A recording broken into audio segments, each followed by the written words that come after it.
Good morning, students. Today I will going to teach you science chapter 4, which is pollination. The flower is the reproductive unit of the plant. It is the responsible for sexual reproduction in plants. Plants are also classified as flowering plants and non-flowering plants. In some cases, the flower is a colorful and attractive part of a plant, but in some plants like paddy and grass, the flowers are small in size and unattractive. तो ये जो flower होता है ये reproductive होता है, reproductive unit of the plant होता है, responsible for sexual reproduction in plant. ये प्लांट क्लासिफाइड होता है फ्लावरिंग प्लांट्स और नॉन फ्लावरिंग प्लांट्स में. सम केसेस ये कलरफुल और अट्रैक्टिव फ्लावर होता है और सम केसेस ये अनअट्रैक्टिव और स्मॉल साइज फ्लावर होता है. Look at this picture. This is a complete plant. Parts of flower. Flower is classified in two types, complete and incomplete. A complete flower consists of two parts, vegetative parts and reproductive parts. तो flower two types का होता है, एक incomplete और एक complete. तो complete flower जो होता है उसका two parts होता है, vegetative and reproductive.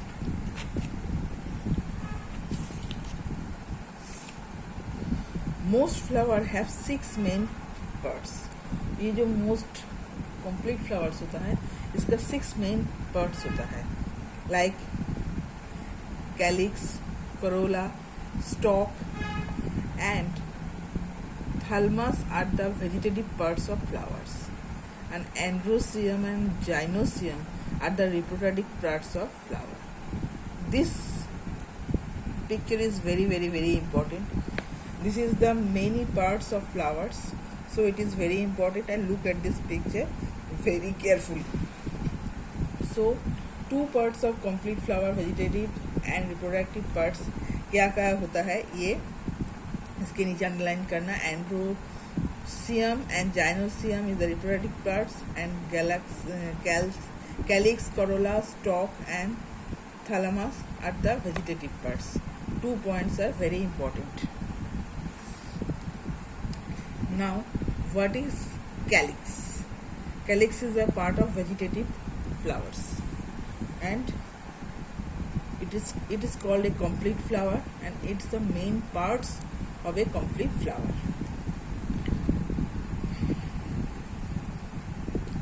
Calyx, from the outermost whorl of the flower, it consists of sepals. Generally, sepals are green leaf parts of flowers that are located at the base of the flowers. Its function is to protect the flower and the bud stage. So, what is sepal? Look at this picture. This is called sepal. Outermost whorl of the flower. ये flower का जो outer portion है इसमें रहता है, इसको कहते हैं sepal. Generally, sepal are green leaf parts. ये देखो ये जो green leaf है ये parts को बोल रहा है sepals. That located at the base of the flower. ये जो flower, ये तो flower है, flower का जो base होता है इसमें ये रहता है और it so protect the flower at the bud stage. ये जो होता है bud को protect करता है. Now corolla. After a calyx whorl, the second whorl of the flower is corolla.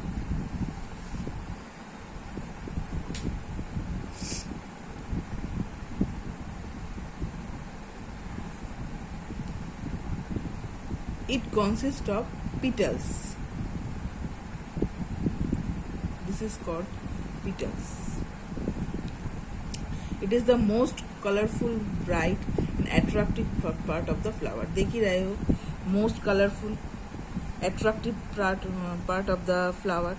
The main function of corolla is to attract the insect for pollination. ये जो pollination के लिए इसका main काम होता है, pollination के लिए इंसेक्ट जो होता है बी लाइक दिस, इसको अट्रैक्ट करना।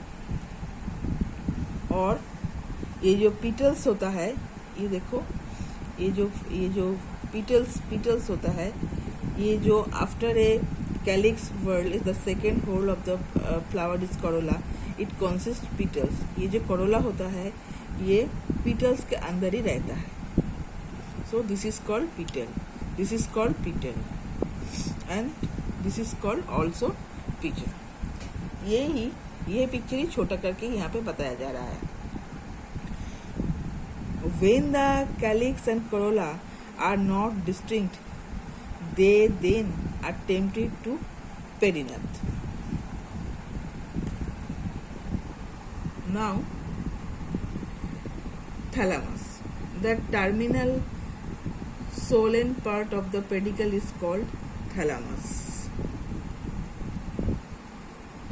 So, the terminal solen part of the pedicle. What is pedicle? This is petal, this is sepal and this is called pedicel. ये जो फ्लावर के जो नीचे बेस था येलो ग्रीन कलर का, इसको बोला जा रहा है pedicel. So the terminal and Solan part of the pedicle is called thalamus. It is thicken part of the flower. ये देखो, ये पार्ट बहुत ही थिक है, मोटा है, which is bears the whorl of the flower. ये जो पोर्शन है, ये जो पेडिसल पोर्शन, ये जो है, ये पूरा फ्लावर को पकड़ के रखा है। And to which the stalk is attached. All flower organs grow from this part. ये जो पार्ट है, ये जो ऑल पूरा के पूरा फ्लावर का जो ऑर्गन है, ये यहाँ से उत्पन्न होता है। So it is the base of a flower which is pedicel. Now the androecium. After calyx and corolla, the third hole of the androecium represent the male reproductive organs. Androecium क्या करता है? ये है male reproductive organ. ये pollination के लिए जो male represent की ज़रूरत होता है, ये होता है reproductive organ. It consists the stamen's male reproductive structure. Each stamen consists of thin stalk or filaments and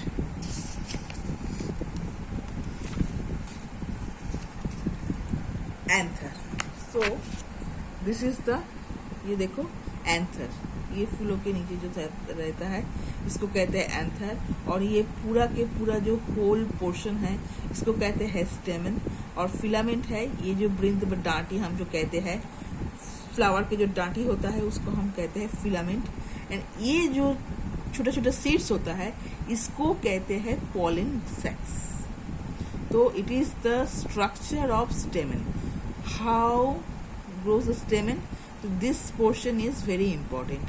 This is called anthers, this is called filament, the whole portion is stamen, and this is called pollen sacs. And it is the male reproductive organs. It is very careful. The anther is both structure and the tip of filament. The lobe has chambers called pollen sacs.